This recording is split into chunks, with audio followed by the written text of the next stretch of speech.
शिवानी को घर में आए कुछ समय ही गुजरा था कि माँ ने ऋचा की शिकायत करनी शुरू कर दी। अपनी बहन को तो देखो, उसने शादी की पार्टी में जीन्स और शर्ट पहना था। शादी समारोह में जीन्स? शिवानी ने अफसोस भरे लफ्ज़ों में पूछा कि और क्या क्या कर डाला उसने। उसकी माँ की भौहें चढ़ी हुई थी, वो गुस्से में लाल थी। कुछ इसी अंदाज भड़कते हुए कहा, पता नहीं ये और क्या क्या करेगी। तुम बच्चे हमारी प्रथा, हमारी संस्कृति और परंपराओं को सभी सच्चा सम्मान नहीं दोगे। मुझे अपनी बहनों की ओर से कभी आदर सत्कार नहीं मिलेगा। वे हमेशा मुझे ताने मारती रहती है कि तुम दोनों का पालन पोषण करने में किस तरह से फेल हो गई हूँ। माँ, आपको नहीं लगता कि इस बारे में बात करें तो अच्छा रहेगा? शिवानी बोली।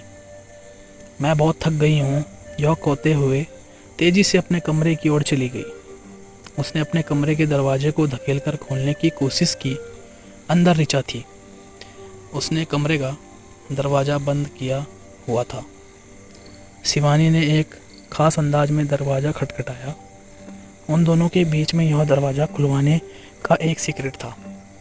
चटकने खुलने की आवाज़ के साथ ही दरवाज़ा खुला और उसकी बहन ने अंदर आने दिया।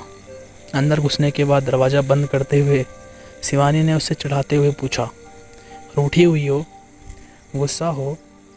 उसके सवाल के जवाब में ऋचा ने अपना चेहरा तकिए से छिपाते हुए बिस्तर की ओर मुंह फेर लिया, मानो इस सवाल का जवाब ही ना देना चाहती हो। शिवानी ऋचा के पास ही बिस्तर पर लेट गई और लंबी सांस लेते हुए उसने पूछा, क्या तुम बाहर जाकर कुछ खाना चाहती हो? तुम मेरे फ़ोन पर रजत की कॉल्स ब्लॉक करने के बारे में मुझे सब कुछ बता सकती हो?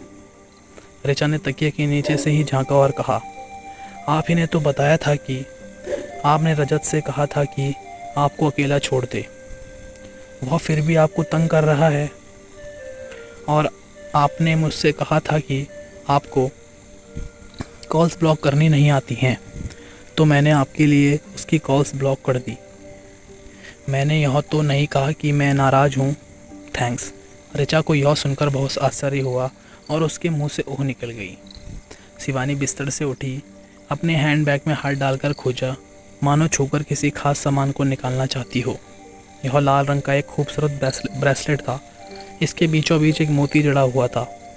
देखने में तो ये राखी यानी रक्षा सूत्र लग रहा था। उसे निकालकर अपनी बहन से कहा, मेरे पास तेरे लिए कुछ खास है। यह सुनते ही ऋचा उत्सुकता से भर गई। रक्षा सूत्र को देखने के लिए तकिए के नीचे से फिर झांका, लेकिन राखी देखकर उसने अपनी भौहें चढ़ा ली।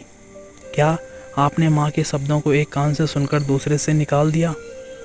मैं कोई लड़का थोड़ी हूँ। नहीं, तुम लड़का तो नहीं हो, लेकिन मेरी रक्षक तो हो ना, शिवानी ने प्यार से कहा। ऋचा ने उसकी यह बात सुनकर मुस्कुरा दिया। तकिए के नीचे से सिर को निकाला और रक्षा सूत्र पहनने के लिए उसने अपनी कलाई शिवानी की तरफ बढ़ा दी।